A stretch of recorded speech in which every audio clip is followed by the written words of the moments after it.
I thought it would be a good idea to give a bit of backstory on myself and tell you why I began writing in the first place. This would give you some feeling of who I am and what motivated me to start on this crazy journey of writing novels. I will keep this as brief as possible because, although a few insomniacs might tune in, there are better sleeping aids than my voice. At least I sure hope there are. So for the rest of you, wake up! The nerd train is now leaving the station. Ever since I was a young child, I was fascinated by animated movies. I was introduced to the medium through Disney and Hanna-Barbera, but my passion was truly kindled by the 1977 cinematic release of The Hobbit, the 1981 release of Heavy Metal, although I was too young to see it in the theaters, and a bootleg copy of the classic Nazca Valley of the Winds, although my copy was titled Warriors of the Winds and had laughably inaccurate cover art. These and other classic masterpieces set my young imagination alight with possibilities. As I grew older, my passion for movies grew deeper. I did not simply want to watch these wonderful films, I wanted to make my own, and I was convinced I could make an animated movie that would appeal to adults as well as children. Throughout my years in the military, I studied films from the classics to straight-to-video trash. I think I watched every single science fiction movie made in the 60s, 70s, 80s, and 90s at least once. Some I watched over and over again, dissecting them to try to understand what made one a celebrated stroke of genius and another B-movie bilge. I wanted to understand the heart of movie magic so that I would be able to create my own one day. During this time, I began to latch on to music as my muse. I found that certain songs would ignite my imagination, painting scenes in my mind for a fantastic story. I made the mistake of telling a close friend of mine one of these little tales as we were listening to the song that spawned it. I then received my very first critique. He looked at me as though I had spontaneously grown a third eye in the middle of my forehead. Considering the pollution in Niagara River at the time, that could have happened. From this, I decided it would probably be best to keep my little visions to myself. I figured a straitjacket and a padded cell were poor accommodations for creativity. Besides, stained white cloth makes me look so washed out. So the years sped by, exiting the military under purely honorable circumstances, according to the records, earning an industrial design degree from Georgia Tech, a feat my high school math teachers are still hotly investigating, best of luck to them, and wedding the woman of my dreams. My ambition of making anime movies still smoldered within me, but quietly, lest anyone learn of the madness of my soul. To this end, I collected a series of highly eclectic music from a broad range of genres, each recalling a scene or a character in my stories. Whenever I had to drive some long distance, I would listen to my collection and rerun each scene as it related to the song being played, keeping the epics alive in my mind.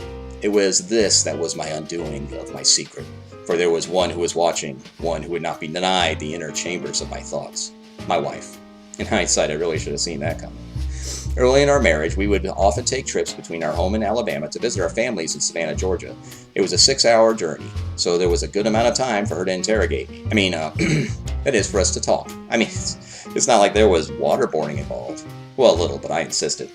After a few trips, she noticed that when certain songs played, I would get a far-off look in my eyes, my thoughts in a totally alien world. With a bit of prodding and a few kicks for good measure, she insisted I tell her what was spinning in my mind, but I was uncertain.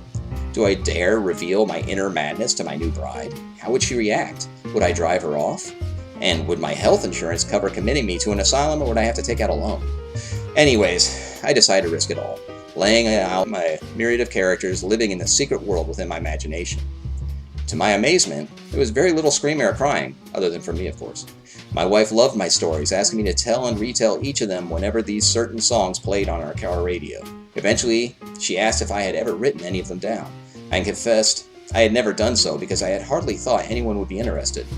After some further prodding, arm twisting, and more than a few hairs pulled, she pushed me to commit my ideas to paper. But I was not done resisting, oh no. I had a different medium in mind for my creations. Going back to my childhood dreams, I insisted my story would be an animated cinematic marvel for the big screen. Or maybe the little screen, very little, like on a VHS tape playing in an endless loop in our basement. But a quick perusal of our financial status convinced me that even this humble dream was well beyond our means. But writing a book? Well, I already had all I needed. Well, except for a very good grasp of grammar and any working concept of spelling. But hey, who needs competency when you have a passion to create? Well, anyone who actually wants to succeed, as it turns out. With this in mind, I began reading every book I could find on writing fiction and attending seminars on how to publish a novel. In a short time, I rose from the dark depths of ignorance to the heady heights of the hopelessly deluded. I was on my way.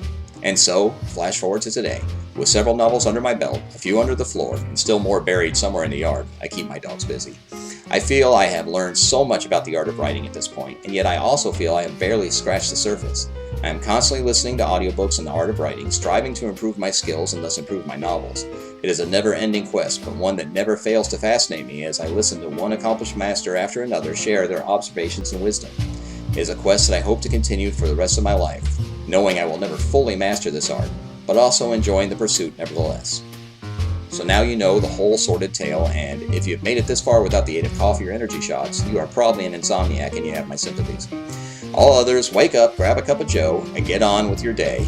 You are now the bearers of a large parcel of trivia that will likely serve no purpose other than to crowd a few cherished memories of your childhood out of your brain. You're welcome. Tune in next time when I will share the exact moment I realized I was an insufferable movie critic. It is a tale of fiery declarations, spirited rebuttals, and a hasty retreat from the theater's security team. So until then, remember, the truth is out there. Hit that subscribe button, and I'll see you the next crossroads of this unknown author's meandering quest for a publisher.